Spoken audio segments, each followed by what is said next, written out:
পরের দিন হচ্ছে কুরবানির দিন। আমাদের দেশে আমরা যে কুরবানি যাদের উপরে ওয়াজিব, একটা বিষয় আমরা মনে রাখবো, সেটা হচ্ছে আমরা পুরুষেরা সবাই কুরবানি দেওয়ার চেষ্টা করি, কিন্তু নারীদের পক্ষ থেকে কুরবানি দেওয়ার কিন্তু চেষ্টা আমাদের সমাজে কম। কিন্তু আমি বলতে চাই যে আমরা পুরুষের উপর যেমন মালিকের নেশাব পরিমাণ সম্পদ থাকলে কুরবানি দেওয়া ওয়াজিব, নারীদেরও ওই নেশাব পরিমাণ সম্পদ থাকলে নারীদের পক্ষ থেকে কুরবানি দেওয়া কি ওয়াজিব। তাই পুরুষ যারা আছেন, আপনি দেখবেন আপনার স্ত্রীর যদি মনে করেন এক ভরি স্বর্ণ আছে, আর মনে করেন কোন রকম কিছু একটু রূপা আছে, অথবা 10,000 টাকা আছে। কারণ টাকা নাই এমন কোন মহিলা এখন নাই, আছে?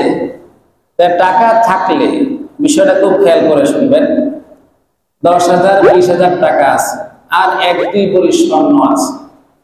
এই স্বর্ণর সাথে 2,000 10,000 20,000 এই টাকা থাকার কারণে এটা কি হয়ে গেল, দুইটা মিলে নেশাব পরিমাণের সম্পদের মালিক হয়ে যাবে। আমরা কি ক্লিয়ার হয়েছি? যদি শুধু স্বর্ণ থাকে, 7 ভরি থাকলো, তার উপরে কিনা শুধু স্বর্ণ থাকলে, টাকা না থাকলে, রূপা না থাকলে, শুধু স্বর্ণ থাকলে তার যাকাত ফরজ না, কুরবানিও ওয়াজিব না। কিন্তু যদি স্বর্ণ থাকে আর রূপা থাকে অথবা নগদ টাকা থাকে, তাহলে তার উপরে কি হয়ে যাবে, এর পরিমাণ যদি 80,000 টাকার মতো হয়, তাহলে তার উপরও কুরবানি ওয়াজিব হয়ে যাবে। সুবহানাল্লাহ বলেন। আমরা কি এটা চিন্তা করছি কখনো? এই চিন্তা করলে দেখা যাবে অনেকেরই কি আছে, অনেক নারীদের উপরে কুরবানি কি ওয়াজিব, অনেক নারীর উপরে কুরবানি ওয়াজিব।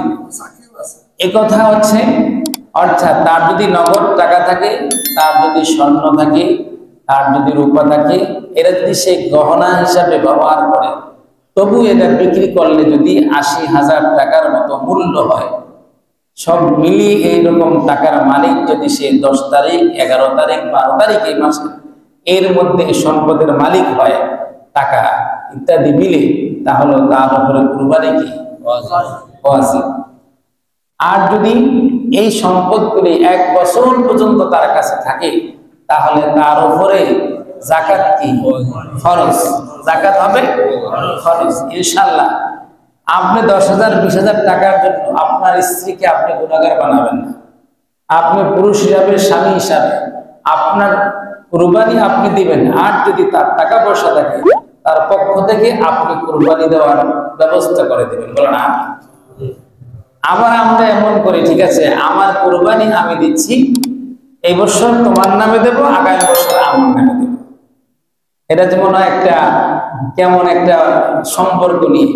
অথবা আরেকটা ভুল আমরা করি, দেখা যায় এক বাবার 4 সন্তান, বাবার অধীনস্থ তারা আছে, কিন্তু ছেলের প্রত্যেকেই ভালো চাকরি করে, একজনে 10,000, আরেকজনে 10,000, আরেকজনে 10,000, 40,000 টাকা বাবারে দিয়ে বলে, বাবা ঠিক আছে আপনার নামে কুরবানি দিয়ে দেন, কিন্তু নিজের নামে কিন্তু নিজের পক্ষ থেকে কুরবানির কথা আর বলে না। তা বাবারে দিচ্ছে, বাবা কি করে তার পক্ষ থেকে কুরবানি দেয়? আসলে কি কুরবানি হয়েছে? আর সেই কুরবানি হয়েছে? তাহলে প্রত্যেকের যদি মালিকে নেশাব পরিমাণ মালের মালিক হয়, প্রত্যেক সন্তানের পক্ষ থেকে কি দিতে হবে? পক্ষ থেকে কুরবানি দিতে হবে। ঠিক তেমনি ভাবে স্ত্রী যদি এই 80,000 টাকার মূল্যের সম্পদের মালিক হয়, তাহলে স্ত্রীর পক্ষ থেকে ইনশাআল্লাহ কুরবানির ব্যবস্থা করে দেবেন। আল্লাহ কবুল করুন।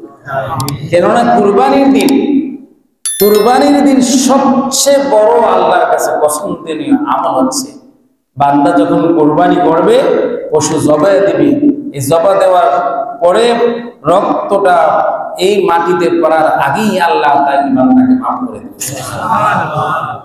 এবং ওই বান্দিকেও আল্লাহ কি করবেন? মাফ করে দেবেন ইনশাআল্লাহ।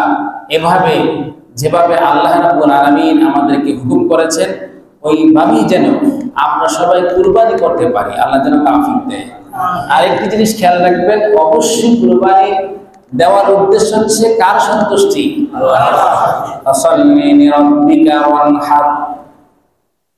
আল্লাহ সন্তুষ্টির জন্য যেমন নামাজ পড়া, আল্লাহ সন্তুষ্টির জন্য কি দেওয়া? কুরবানি দেওয়া, এই আল্লাহ সন্তুষ্টির জন্য কুরবানি দিলে আমার আল্লাহ কবুল করবেন। ফাতাকুব্বিলা মিন আহাদিহিমা ওয়া লাম ইউতাকাব্বাল মিনাল আখার। আল্লাহ সবার কুরবানি কবুল করবে না। যারা তাকওয়া মুত্তাকি আল্লাহ সন্তুষ্টির জন্য কুরবানি দিবে, ইন্নামা ইয়াতাকাব্বালুল্লাহু মিনাল মুত্তাকিন, আল্লাহ ওই তাকওয়াবান ব্যক্তির পক্ষ থেকে আল্লাহ কুরবানি কবুল করে নেবে। আমিন। আর গোশত বন্টন করতে যে অবশ্যই চেষ্টা করবেন 3 ভাগই করে ফেলবেন, পরে একটা গরিবকে দিবেন, একটা আত্মীয় স্বজনের জন্য রাখবেন, আর একটা নিজের জন্য চেষ্টা করবেন রাখতে। সবটুকু খাওয়ার চিন্তা করে কুরবানি দিলে এটা কেমন হলো? তাহলে গোশত খাওয়ার উদ্দেশ্যে কুরবানি হয়ে গেল। আল্লাহ যেন সবার কুরবানি কবুল করে। বলেন আমিন।